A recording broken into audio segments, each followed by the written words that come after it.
Cześć, nazywam się Michał Śpiczko i dzisiaj opowiem o zasadach kabaddi. Boisko ma wymiary 10×13 metrów z linią środkową dzielącą ją na dwie połowy. Na każdej połowie znajduje się bulk line, który musi zostać przekroczony, aby zaliczyć atak. O metr dalej od połowy znajduje się bonus line. Jeśli atakujący go przekroczy, gdy na boisku jest 6 lub 7 obrońców, zdobywa jeden dodatkowy punkt. Lobby.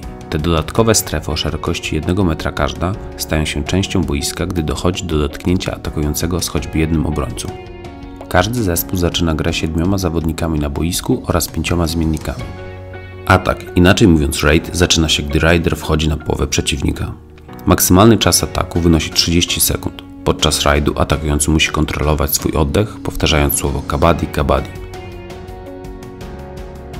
Po pierwsze, raider musi zaliczyć bulk line, aby raid był zaakceptowany. Gdy na boisku jest 6 obrońców lub więcej, raider może zaatakować bonus line, aby uzyskać jeden dodatkowy punkt. Aby bonus był zaliczony, raider musi mieć kontakt wyłącznie z polem za bonus line, czyli jedna noga musi być w górze. Drugą możliwością zdobycia punktów jest dotknięcie dowolnego obrońcy i powrócenie na swoją połowę. Ile obrońców dotknie raider i wróci na swoją połowę, tyle zdobywa punktów.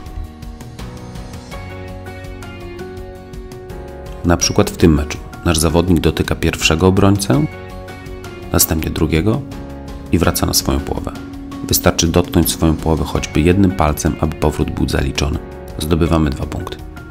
Jakie są możliwości zakończenia ataku? Jeśli raider powróci na połowę zaliczając bulk line, ale nikogo nie dotknie lub nie zdobędzie bonus pointa, nazywamy to empty raid.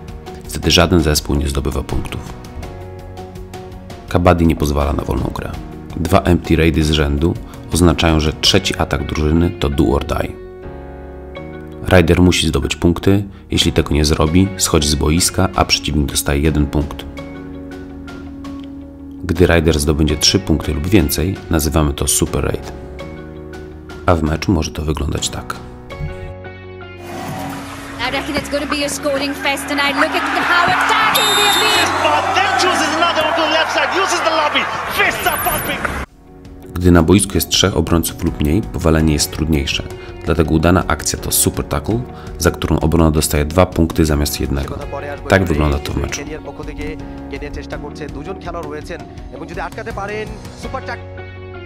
Mecz kabaddi trwa 2 razy 20 minut czystej gry z 5-minutową przerwą.